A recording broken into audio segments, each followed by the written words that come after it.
I wanted to just take a minute to wish all of you Happy New Year and to thank you for joining our first Crown seminar of the year with Professor Fredrik Meiton and with the discussant from Crown Center Research Fellow, Akin Kurtic, moderated by our own David Patel, Associate Director for Research. We've been extremely grateful that so many people have joined our seminars as we've gone virtual because of the pandemic.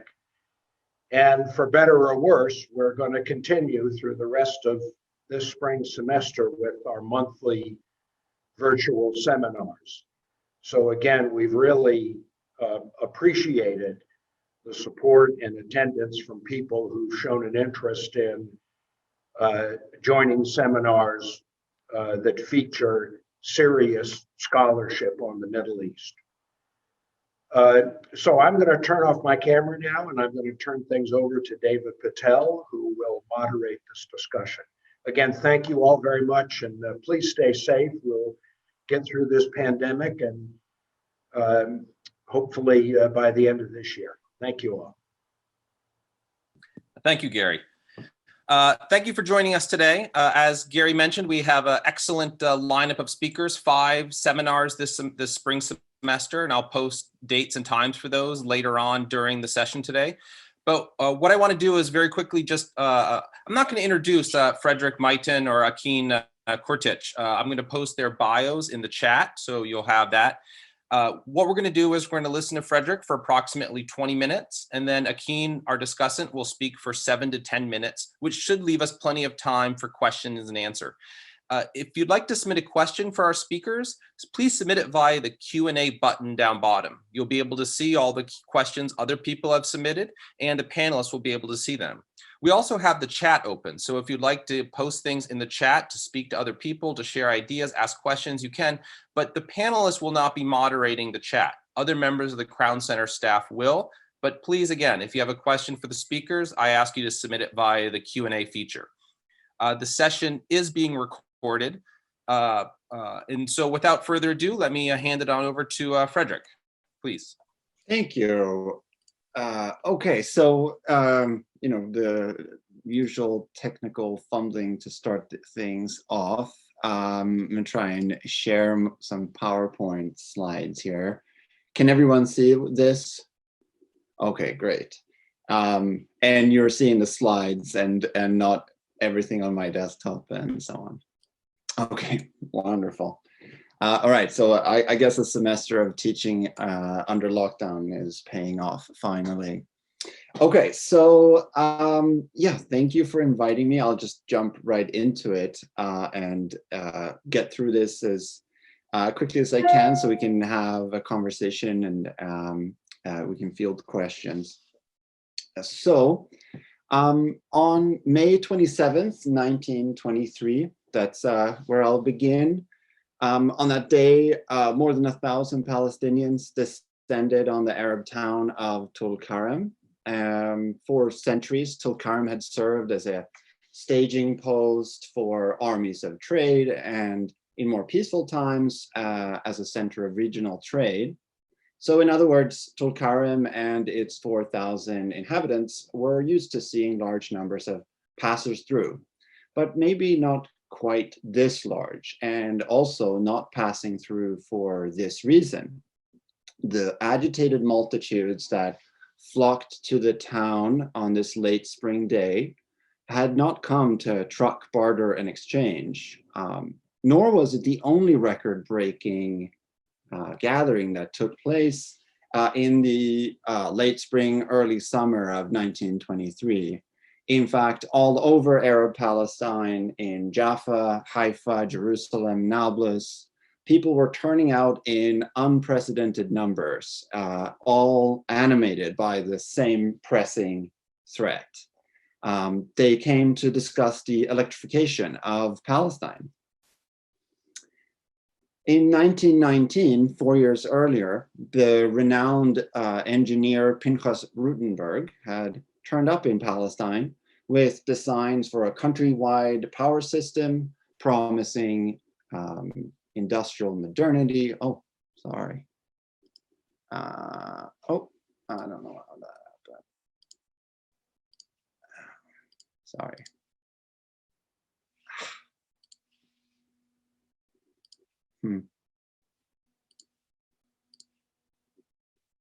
All right.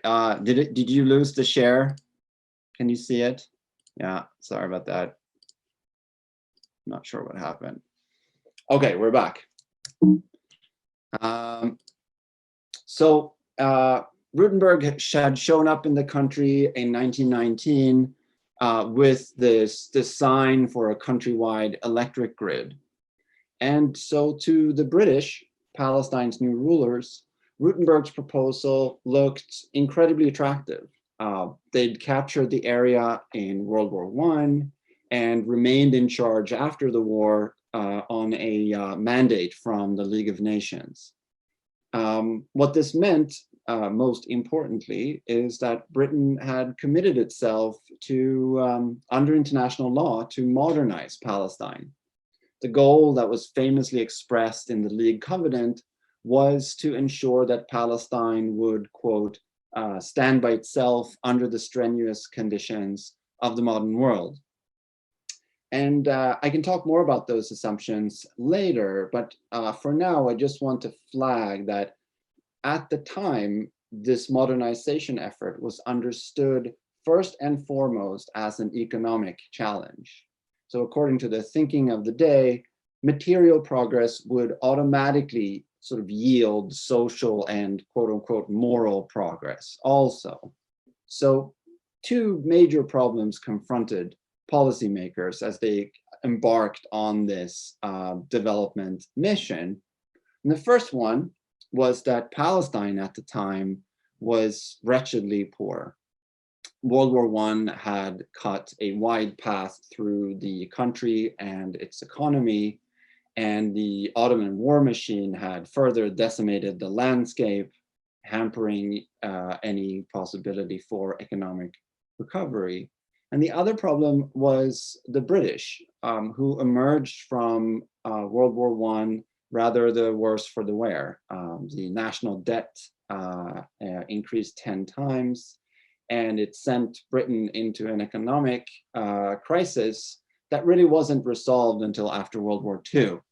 So whereas Palestine had a desperate need for a big cash injection to sort of get back on its feet, the new rulers didn't have the money to supply. And this is why Rutenberg's plan was so attractive, or at least one of the big reasons. True to Rutenberg's training at the St. Petersburg Polytechnic Institute in St. Petersburg, Rutenberg's proposal wasn't just technical, it also contained a careful plan for raising private capital from abroad.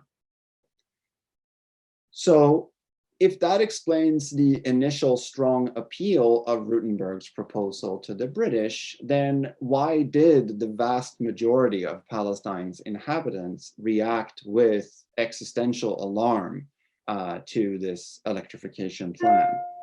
And the answer is that while Rutenberg was poised to solve one problem, an economic problem, as far as the Palestinian majority was concerned, he also stood to massively compound another one.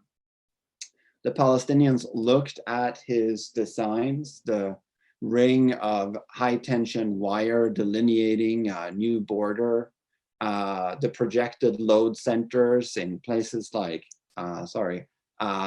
Haifa and Tel Aviv, and the medium and low tension lines progressively filling in the interior spaces. They looked at all this and they sensed not just a power system, not just a grid, but also the base plate of a Jewish state. So 3 days before the meeting in Tulkarem, a large crowd of Palestinians moved through the streets of Jaffa chanting that Rutenberg's lampposts are the gallows of our nation. And a few weeks after that, the Sixth Arab Palestinian Congress convened and adopted a resolution that condemned the erection of poles and extension of wires, and called for a countrywide boycott of the works. And in so doing, the Congress granted Rutenberg the perhaps dubious distinction of being the only Zionist mentioned by name in that or any other official document of the Palestinian Congresses. Proponents of Rutenberg's plans, for their part, dismissed these concerns with reference to a distinction that has arguably continued to structure society and politics until today. They insisted that Rutenberg's plans were purely technical, and as such were outside of politics and should therefore be considered strictly neutral.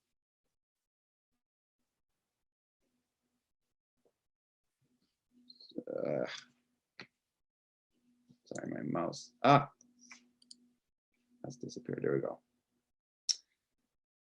This sentiment was ubiquitous among those in favor of Rutenberg's project, whether they were Jewish or Arab.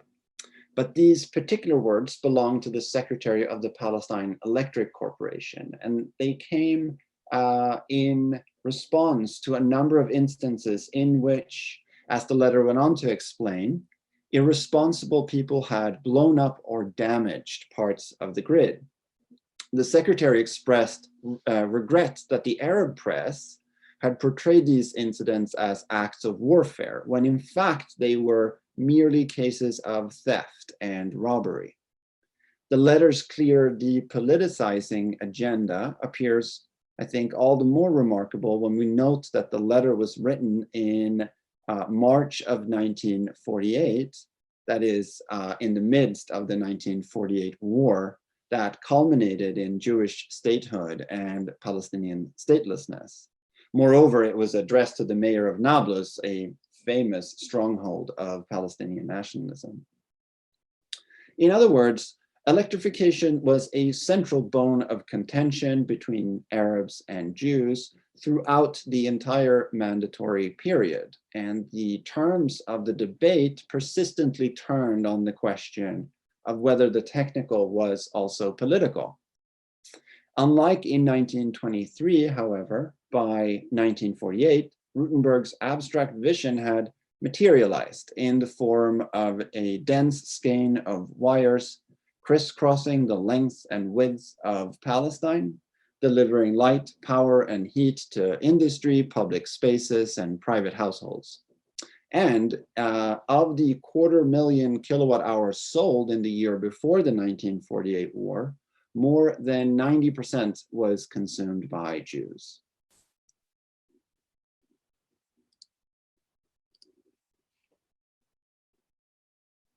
So, in the widest sense, Electrical Palestine is about the relationship between technology and politics in the modern world.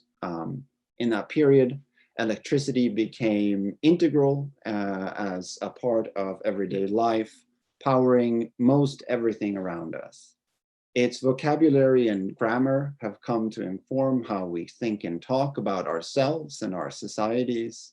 We're shocked by the unexpected, we're wired from stress and electrified by excitement. Controversial issues are charged, while too much work will require us to recharge. Except, of course, if you're a human dynamo, in which case you can power through endlessly. There's more than just a joke in these metaphors, though. The expressions are so common that we've lost sight of the fact that they are metaphors. They all derive from the very concrete workings of electric grids. Moreover, the hollowness of the metaphors corresponds to a larger truth, namely that building power systems is always fraught with controversy, yet once they're built, their contentious nature is sublimated into an apolitical language of techniques. And so the core methodological commitment of my book is to narrate Palestine and the emergence of modern Palestine against the widespread notion that the world of ideas is distinct from and prior to things. Technology, as the second of its Greek roots implies, is a type of rhetoric. It's an argument in the form of an object. And so objects act not simply by virtue of having physical properties, though importantly they do, but they also act by virtue of being discursive. Of course, the assumption I'm challenging here is in such an integral part of the horizon of the taken for granted that it's usually not recognized as a methodological commitment at all to keep these things separate. Nevertheless, it's a widespread assumption of historical scholarship, I would argue. And in the Palestinian case, the prime example of this is the importance that's commonly attributed to the Balfour Declaration, which is, for those of you who don't know, even though I'm assuming most do, the 1917 British pledge of support for the creation of a Jewish national home in Palestine.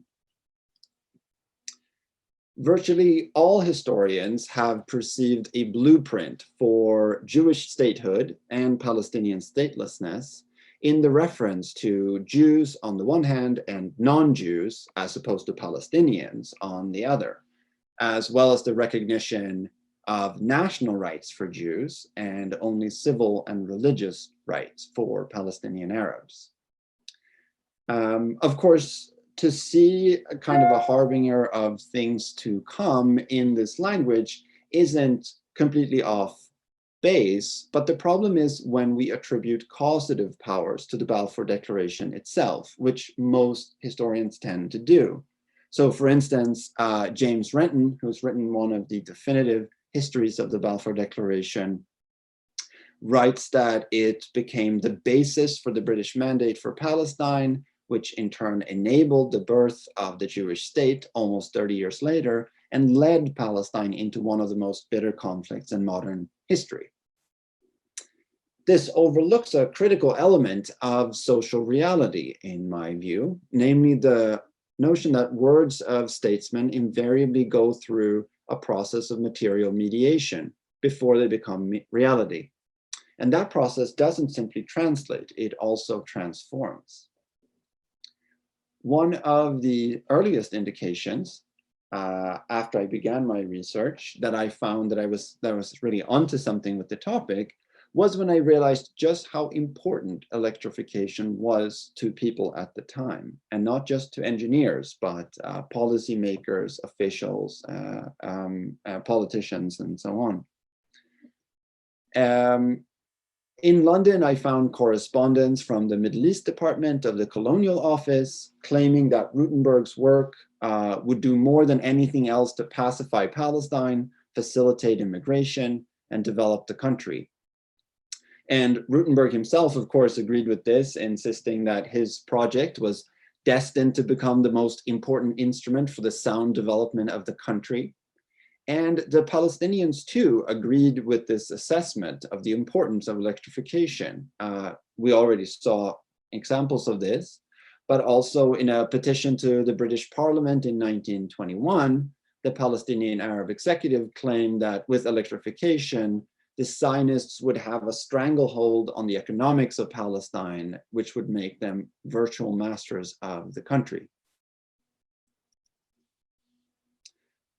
Arguably, it is the analytically privileged position of words over things and the notion that they occupy separate domains that has caused historians to overlook the tremendous importance of the electric grid on Palestinian history and the tremendous importance ascribed to it by people at the time, despite Palestine's being one of the most intensely studied topics within as well as outside of academia. So to shift the perspective in my book, I focus on how power relations inhere in technical processes and in material objects. And I look for the particular forms that politics take depending on the precise physical and technological properties of the mediating vehicles. So in the time that remains, I'll just briefly touch on what I see as the sort of four key components or concepts that explain why electrification had such a big impact on mandatory Palestine and on the Arab-Israeli conflict until today. So they are large technological systems in colonial development, boundary work, ethno-national divisions of labor, and technological momentum. And I'll talk a little bit about them each. So while the scientific thinking that underwrote the concept of colonial development has received a fair amount of attention from scholars, the fact that colonial development was equally shaped by a more concrete technological vision hasn't. Rutenberg was granted his initial concession in September of 1921 on terms that were extraordinarily favorable. He was given sole rights to generate and distribute electricity for commercial purposes over the entire territory of Palestine and Jordan, for that matter, for the next 70 years. The British defended this move by stressing Rutenberg's qualities as a dispassionate man of science and of business. But in reality, his most significant assets flowed from a set of ideological commitments. The British believed, for example, that Rutenberg's commitment to Zionism would compel him to work harder and under worse conditions than someone motivated by profit alone. In other words, Rutenberg's Zionism was transformed by the British into a technical and apolitical rationale for granting him the concession. But even more important, the ideology was central to the technical assessment of Rutenberg's proposal. His plan for a series of state-of-the-art hydroelectrical installations that were to line the Jordan River stood to produce electricity far, far beyond foreseeable demand. But instead of this being a cause for concern, the British regarded the scheme's vast oversize as a point in its favor. It complemented a shared Anglo-Zionist vision for Palestine's future as a modern and industrialized node in global trade. And so, contrary to the received scholarly view, the most important context for British policy in Palestine was Britain's empire-wide agenda to stoke economic development and to do so across its empires. And that agenda had origins that lay in mid-19th century British India and had clear contemporary resonances across the colonial world, but especially, I think, in British East Africa. Taken in by what the imperial historian Joseph Hodge has called a science for development ideology, colonial officials had come to believe that the best way of promoting moral and material progress, as they called it, was by means of centralized large technological systems. And those systems, importantly, had to be imposed from the outside. I have picked two quotes. I could have shown you 100 with near identical language to the effect that the non-Western natives will never themselves act to bring about economic development. They need the help of a white vanguard in order to get this off the ground. So Fred Shelford says it about British East Africa in 1889, and Churchill in almost identical language says it about Palestinians in Parliament in 1922. So as the power system moved into the heart of this joint Anglo-Zionist vision of colonial development, it also came to reshape it in important ways. The technical blueprint was designed and approved before the League of Nations had formally conferred the area to Britain as a mandate, and before the Anglo-French negotiations that settled the borders between their respective mandates. In fact, to the north and the east, Palestine's borders were entirely determined by demands emanating from Rutenberg's electrification proposal. Most spectacularly, I think, the technical blueprint of Rutenberg's plans motivated the inclusion of the entire Galilee Panhandle, as well as Lake Huleh, which has since been drained, and the Sea of Galilee, which under the Sykes-Picot agreement was supposed to be divided down the middle on a north-south line.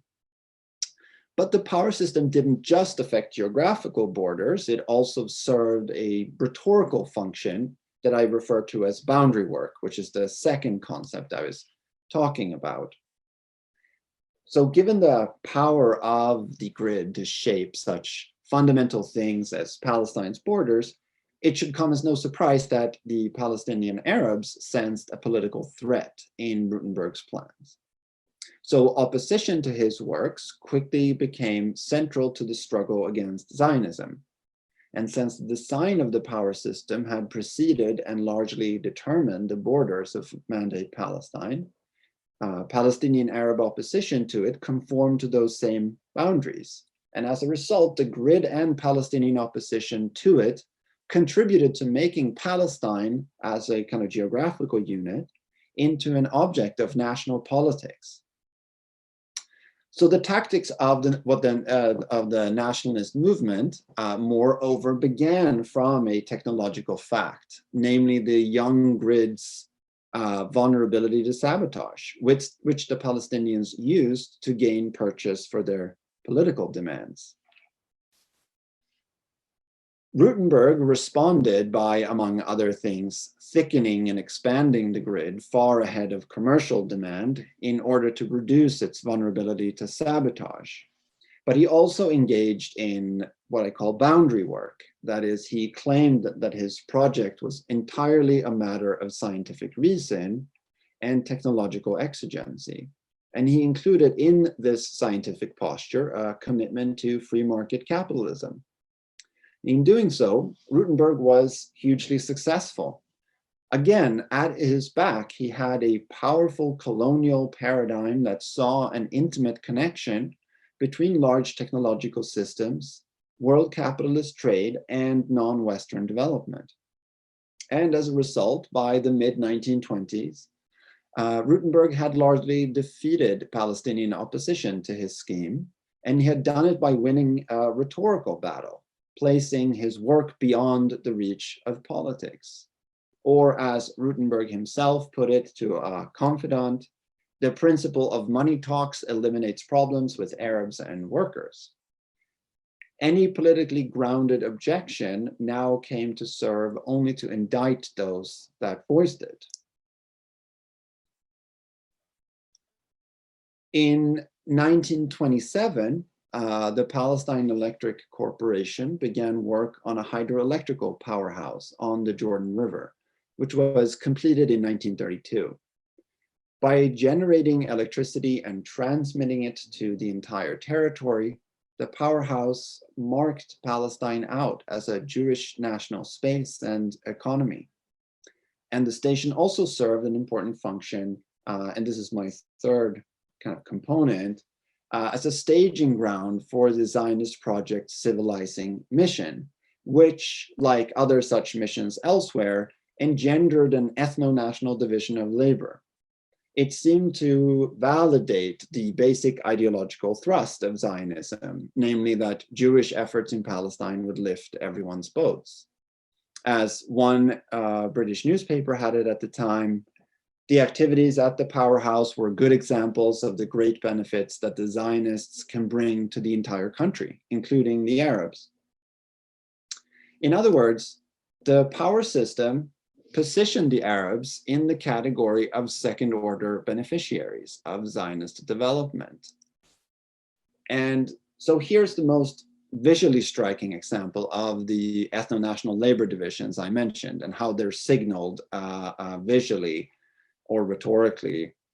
Their images are from a promotional booklet produced by the Palestine Electric Corporation and published in connection with the inauguration of the first powerhouse. And on the left, you see Jewish workers posing high up on a pylon. And on the right, of course, you see Arabs at work. And you see them from the back with no faces, also performing menial labor.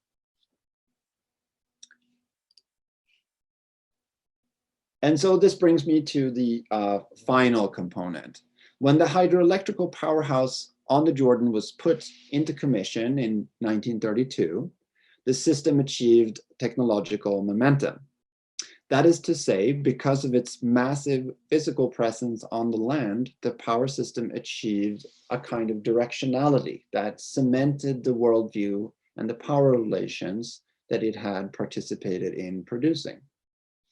The 1930s saw rapid industrial growth in the Jewish sector and simultaneous economic decline and political realignment among the Palestinians. This culminated in a major anti-colonial revolt by the end of the decade that, for all its great violence, failed to halt the expansion of the electric grid. And in a wider sense, the expansion of Zionism. The revolt caused the British to turn to partition as the sort of only viable solution, which brought the question of borders back in. The power system again figured prominently in these deliberations. Famously, in 1937, a royal commission headed by Lord Peel recommended that Palestine be partitioned into three parts: a Jewish, an Arab part, and a corpus separatum. And they had this sort of cursory draft proposal for borders, which put the hydroelectrical power station on. Also, the borders bisected the main trunk lines in a couple of places. But Rutenberg intervened swiftly and forcefully, as he usually did, and managed to sway things entirely, so that by the following year, when the British appointed another boundary commission, they had adjusted the border so that the entirety of the power system remained within the Jewish state. And in the decade between 1938 and Jewish statehood in 1948, not a single border proposal, and there were very many, ever proposed, not including the entirety of the power system in the Jewish state. And that included the Morrison-Grady plan from 1946 that only allocated 17% of the land to the Jews. They nevertheless got the entirety of the power system. The system also had an important effect on the war because securing the grid was a high priority for Jewish forces, and the transmission network did remain wholly within the borders of Israel by the end of hostilities in 1949. What's more, the high tension line that ran between the Jordan powerhouse and Tel Aviv, and that had been built more than a decade before the 1948 war, was clearly traces out the border between Israel and the West Bank, which, of course, since 1967 has been under Israeli occupation. Finally, almost all of the Arab towns that the power line passed, Kaukab, Al-Hawa, Dana, Kafra, Sirin, Lajun, and many more, were all depopulated in 1948. So in short, and to conclude, the Jewish state of Israel existed, I argue, in infrastructural form before it existed in any other.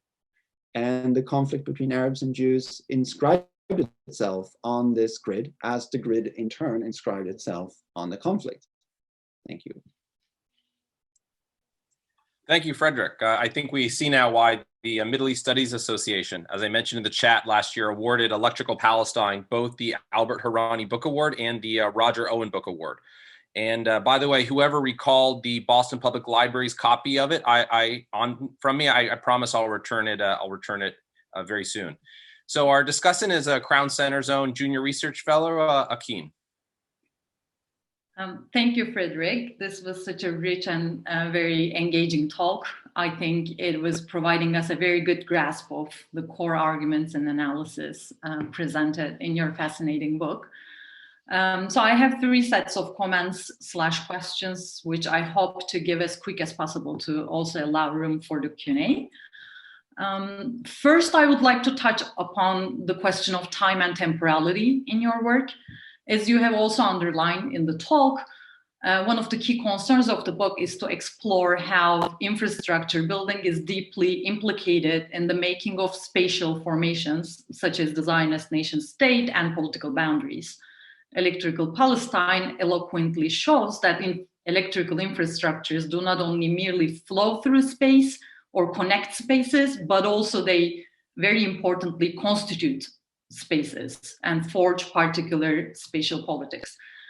Throughout the book, we see how modern Palestine, in fact, as a bounded and precisely defined territorial entity came into being precisely through electrification processes and practices. Equally important to your work in my reading was this, in addition to the spatial politics, the notion of time and temporality embedded in what you call techno-capitalism. But I also thought this was a conceptually rather less underlined aspect in the book than the spatial politics. Certainly the material is there, but this is to raise you a question about your more of your conceptual engagement with the question of temporality. So the book shows the future-oriented, forward-looking rationale imbued in the work of Palestine Electric Company, and manifesting through phrases such as quote-unquote rehabilitation or reconstruction of Palestine via the introduction of modern technologies.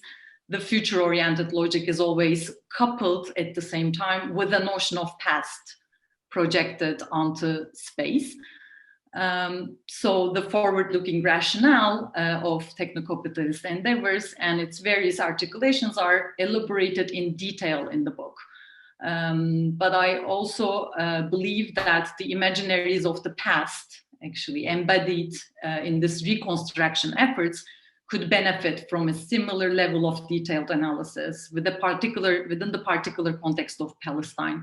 Here I am, of course, reminded of Diana Davis's influential work on environmental imaginaries of colonialism in North Africa, where it was built upon the construction of a notion of degraded nature blamed upon the Arab population and resulted in their dispossession under the name of environmental recovery by the colonizing power. So I wonder, in light of that literature as well, I wonder if you can reflect about the specific environmental and infrastructural imaginaries about the past that plays into techno-capitalist state formation and resulting inequalities in Palestine, with specific references to its history, maybe. And to me, another striking temporal issue in the book was the gradual unfolding of the infrastructural formation, of course. So protracted time seems to be a key thing to understand not only the material building of electricity services, but also the political possibilities that are opened up or contracted for the Palestinian national movement. I would like to hear more on the importance of this processual analysis that you present in attending to gradual incremental building of material entities and political formations. And I guess more broadly, I am interested in hearing more about how you situate yourself and your work within the growing literature of temporality in infrastructure studies specifically, and how protracted time might help us understand it differently. My second question relates to the importance of scale in your analysis, and this might also be a question for you to maybe unpack more on the relationship between large-scale technology and boundary work, which you talked about in the talk as well. So the allure of large-scale technologies analyzed in the book is part of a larger trend, you are saying, of system building in interwar periods, which was globally circulating. And at the same time, there was this rise of the first era of developmentalism in which technical questions were being disentangled from the political. In this context, I wonder if you see a direct relationship between the act of depoliticizing, that is, in your own word, the boundary work, drawing a line between the technical and the political, and the scale of the technology. So in other words, more specifically, I wonder, does the history of electrification in Palestine tell us something about the importance of the material scale of technology in enabling the Zionist boundary making work to be more powerful and effective? And my last remark is about archives and methodology. The history of the company, the Palestine Electric Company, certainly develops very much around the figure of Rutenberg, whose ideas, values, and actions shapes the course of the story. But besides Rutenberg, I kept wondering about the voices of on-site workers and engineers when I was reading your book, because their very on-site labor materialized the electrification system. So I wondered, what did electrification of Palestine mean to them? And what did it bring to their own life experiences and relationships?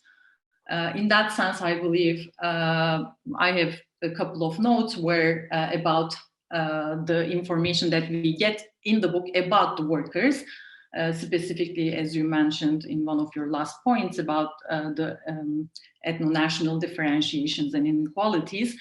So we see certainly accounts about the workers, but not very much their own narratives and experiences of how they experience it themselves. So I wonder if the relative absence of workers' own accounts is due to the silence of the archives, and if so, what does that tell us, or how would their narratives potentially reshape our understanding of material politics? What would the importance of workers' accounts be for the history of techno-capitalism in Palestine? And with this, I would close my remarks. And thank you, Fredrik, again. Excellent. Thank you, Akin. Fredrik, we lost you there for a minute, but I'm sorry. that electricity has been restored to New Hampshire. Yeah. Let's hope. So I think you got most of Akin's questions though. We have a lot of people who posted questions, and again, I encourage you, those in the audience who'd like to submit questions, please do so via the Q&A feature. What I'm going to ask you to do is I'm going to ask one or two additional questions. I'll ask one more, and then perhaps you could respond to that question and also Akin's. I don't know if you were able to catch the last of Akin's questions, but perhaps we could figure out a way to work that in. But one of the questions that was posted in the submitted was from Ilan Troen, who wanted to know, how do you explain that Rutenberg joined with members of Brith Shalom, Magnus, Novomesky, apologize for the mispronunciations, Bergman, to oppose partition in favor of a binational state? So I thought you could perhaps combine that very historical question with some of the more conceptual questions that Akin was asking. Sure.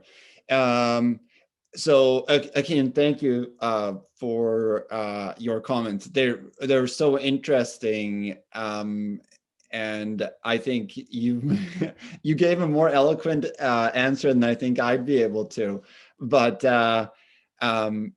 I will say that that Electrical Palestine as a project was very much a sort of an attempt to push back at various things by being hyper focused on the material and the spatial. But I mean, I think you make such a good point that the sort of the temporality question is there all the time, the way that the past is framed to enable a certain future, and of course how the present is construed and what policies are made for the future depending on sort of the visions for both past, present, and future. So that's always there, and of course any nationalist movement is both intensely backward-looking and forward-looking at the same time. And the Zionists certainly build that into the grid. And And I did miss your last question, trying to find a better place for my Wi-Fi. But maybe if I could get just a very brief recap of it. The very last question was about the relative absence of workers, on-site workers, whether engineers or manual laborers, own accounts about the meaning and the experiences of electrification in their own lives, whether this is a question of archival silence in the archives or whether it was a methodological issue in your own work, and how would their own narratives reshape the some parts of the history maybe of this. Yeah, certainly on the Palestinian Arab side, it's an archival deficiency. On the Jewish side, on the other hand, there is stuff, and there would have been things I could have looked at, and I did collect a fair amount of it. As the project evolved, however, I really did want to focus on the kind of the structural, spatial, material aspect. And so I made a decision not to write a social or cultural history of electrification, but to write this kind of materialist account of it.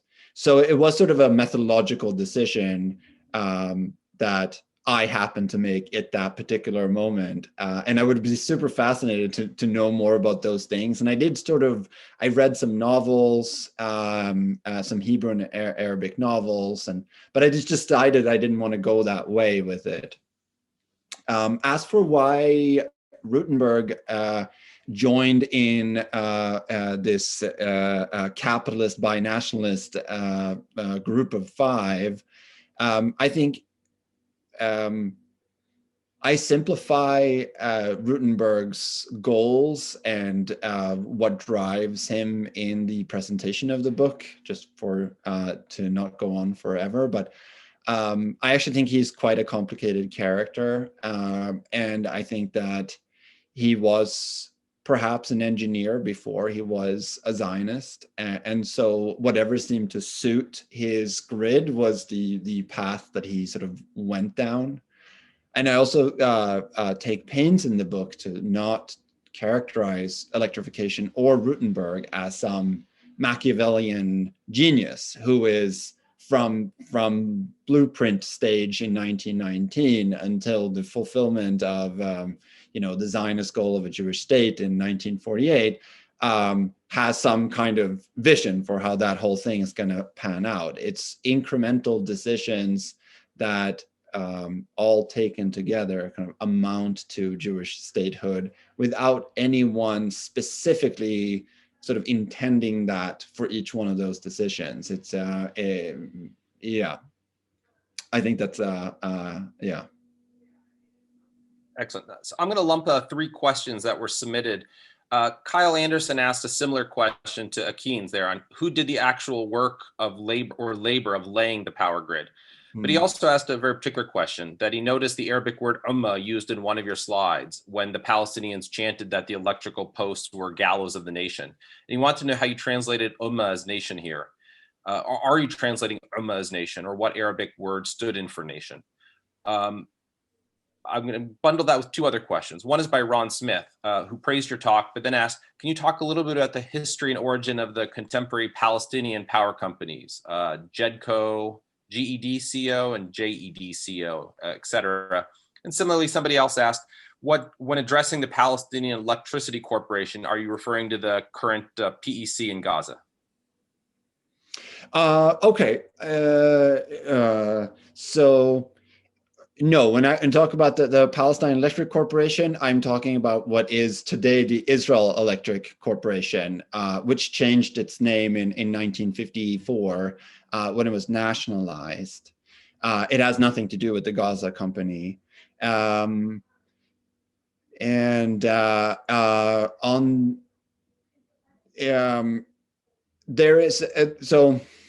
There is another electricity company that operates in Palestine during the mandate period, because Jerusalem is carved out as this separate entity because of a prior concession held by an Ottoman national, Euripides Mavromatis, and he manages to get Greece to sue the British Mandate government in the early 1920s in order to get them to honor his rights to the concession to electrify Jerusalem. And then once he gets it, in actually the first ever court case, I believe, in the Permanent Court of Justice that's set up in The Hague, when he gets the concession back, he turns around and sells it to a British company that has over time evolved for various complicated reasons into what is today the East Jerusalem Electricity Company.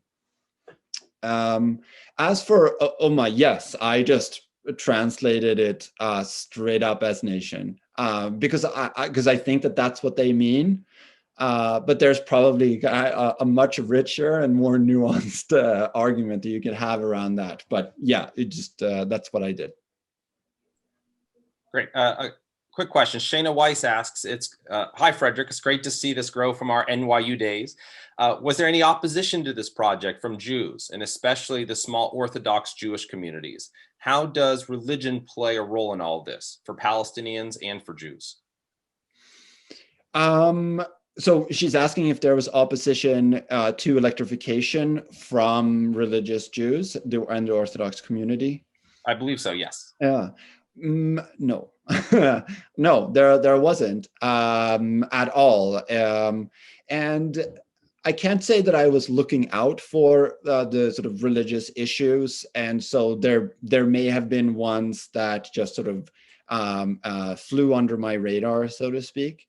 But the only ones that came up for me are ones in which blackouts prevent Orthodox communities from keeping the Shabbat or celebrating holidays. So once electricity enters their homes, they start obviously relying on various tricks to have electricity even during the Sabbath.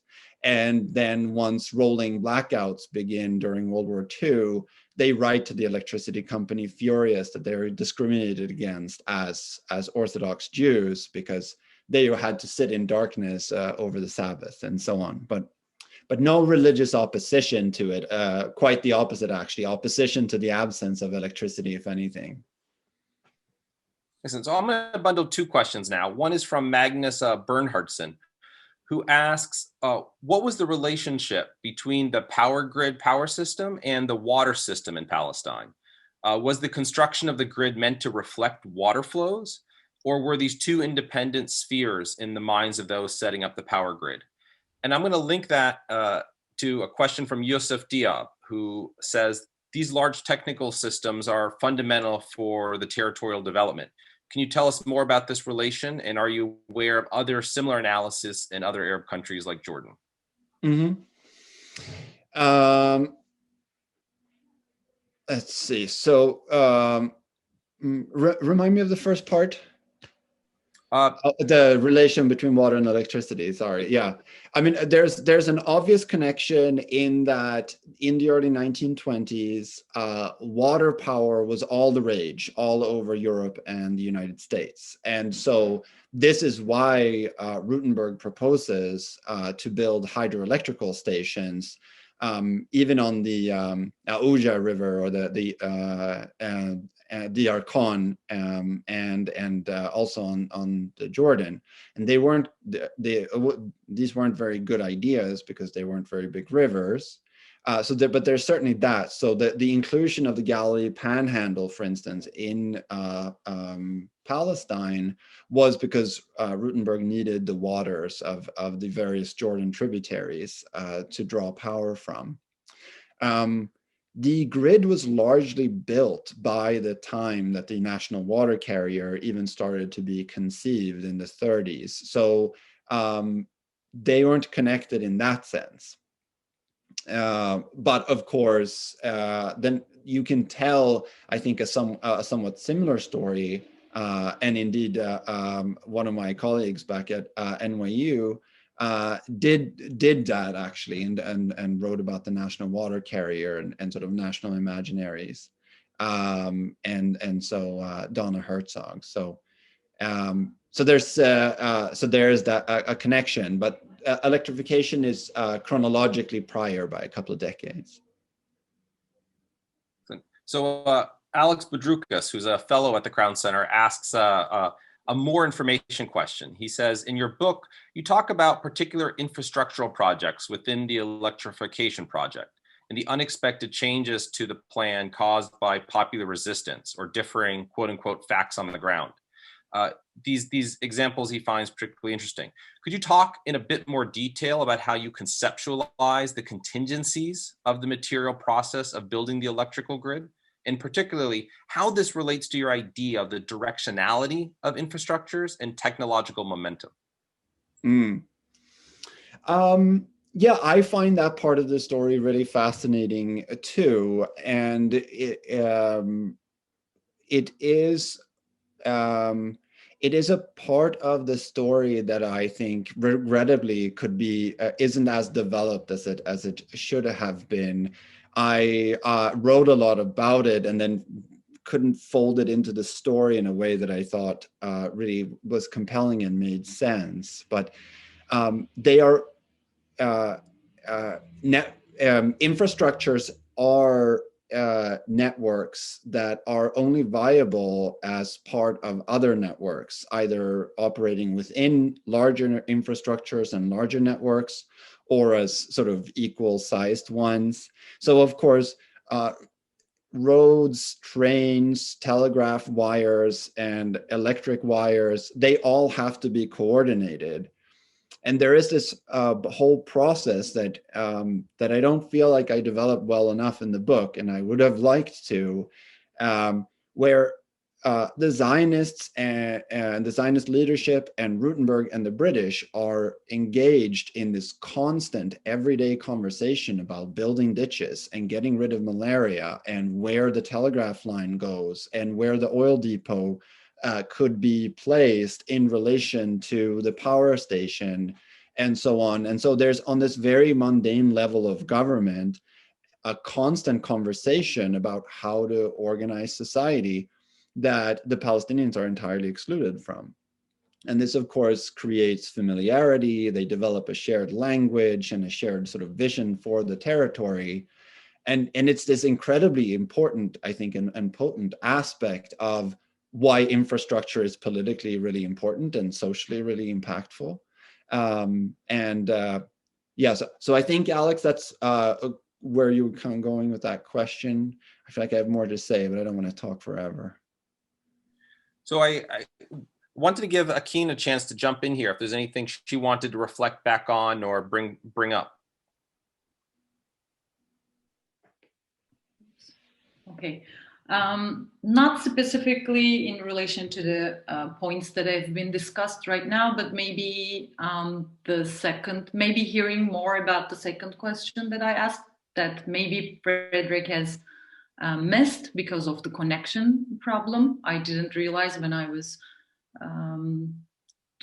speaking. So that was about the relationship. How do you see the relationship between large-scale technology and the boundary work of disentangling the technical from the political, in the sense that in your analysis, are you giving a specific importance and agency, so to say, maybe, to the scale of the technology, to the technology, the electricity technology being large scale in itself? Does it enable the boundary work of disentangling more powerful or effective? Do you see it kind of a direct relationship between the scale of the technology and the political work of the politics of non-politics? Right. That was the second question. Oh, yeah, that's really interesting. I have not thought about it in those terms, but it's actually really fascinating. Off the top of my head, I would. It certainly is the case, right, that systems become so much more important. I think there's kind of an argument to be made that if you want to cling to the concept of modernity and you want to talk about the modern world, you would do a lot worse than simply tracking the growth of systems and the interconnectedness of systems, technical systems, that is. And I think that as they grow in that way, of course, they become much more impactful in society. And so then being able to claim for your system the sort of character of being apolitical becomes all the more powerful as well. So yes, as systems become more powerful, but I also think that I talk about this in the book early on, that sort of the concept of technology grows to mean a very specific thing as these large technological systems emerge and become so powerful in our world.